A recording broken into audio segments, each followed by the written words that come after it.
In today's video, I'm going to teach you how to stack and add padding to groups in Adobe XD. By the end, you'll have a clean, flexible layout that adapts automatically as you edit content.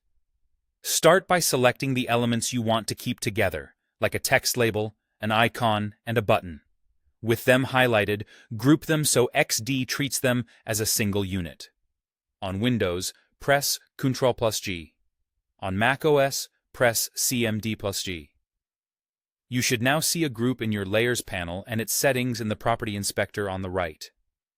With that group selected, turn on Responsive Resize in the Property Inspector.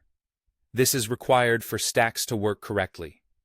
Responsive Resize helps XD understand how items should adapt when the group changes size, which keeps your layout from breaking as you make adjustments.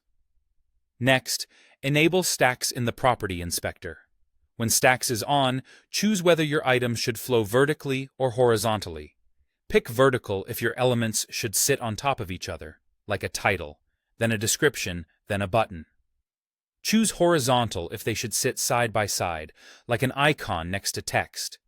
To fine-tune the space between items, hover your cursor between two elements in the stack. You'll see a pink highlight appear. Drag that highlight to increase or decrease the gap. If you prefer using a modifier, you can also select the stack and hold the S key while dragging to adjust spacing. This keeps the spacing consistent across all items in the stack. Now let's add padding to the group so the content always has breathing room from the edges. With the group or component selected, enable padding in the Property Inspector.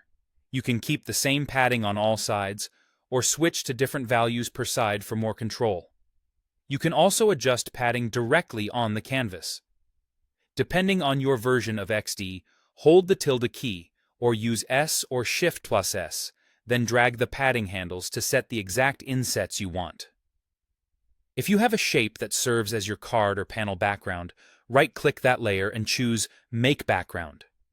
This tells XD which layer defines the outer boundary for padding calculations. From here, edit freely. Move or resize items inside the stacked group, and XD automatically maintains your defined spacing and padding. If your group is part of a component, you can make these changes on component instances as well, and your padding will stay consistent across variations. That's it. Smart, predictable layouts with far less manual tweaking.